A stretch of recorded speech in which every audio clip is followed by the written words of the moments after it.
السن. انا كان درجه الصراع عندي درجه 6، ودي كانت صورتي من سنتين بالظبط.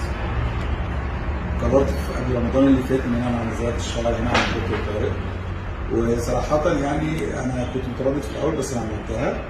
قلت مش هيحصل حاجه بس بعد 3-4 شهور ابتدت الموضوع يظهر عليا مباشره، وبعد 6 شهور طبعا ابتديت احلق والحلاق بتاعي ابتدى يلاحظ الموضوع دوت، واي حد لما بروح له دلوقتي بيلاحظ موضوع ان انا شعري طول، لدرجه ان اصدقائي بيقولوا انت خسيتهم. لا انا زارع الشعر مش خسيت. فمش بيلاحظوا ان انا زارع الشعر، لا هم بيلاحظوا ان في شعر عندي عن الاول، يعني بالذات الحلاق بتاعي. فهو معجب قوي يعني ان الشعر بتاعي ابتدى يطول تاني وابتدى يتقص كتير،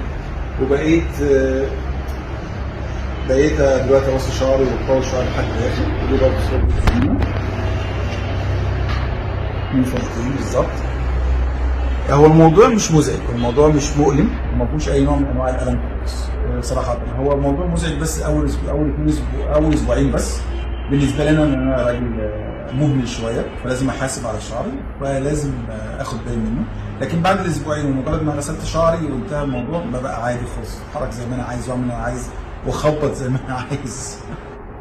بس يعني انا صراحه عشان ما بقاش يعني بقول انا التزمت بالتعليمات كلها بالكامل، والتزمت بالجلسات اللي بعديها على طول، ال 12 جلسه اللي هو كان محددهم لي، التزمت فيهم بمواعيدهم وبحاجاتهم اللي هو قال عليها. وبصراحه النتيجه عجباني، انا مبسوط، ما عنديش اي مشكله خالص.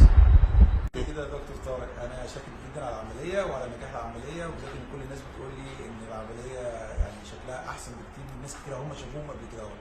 ميرسي انا شاكر جدا. ميرسي يا استاذ احمد. الف شكر.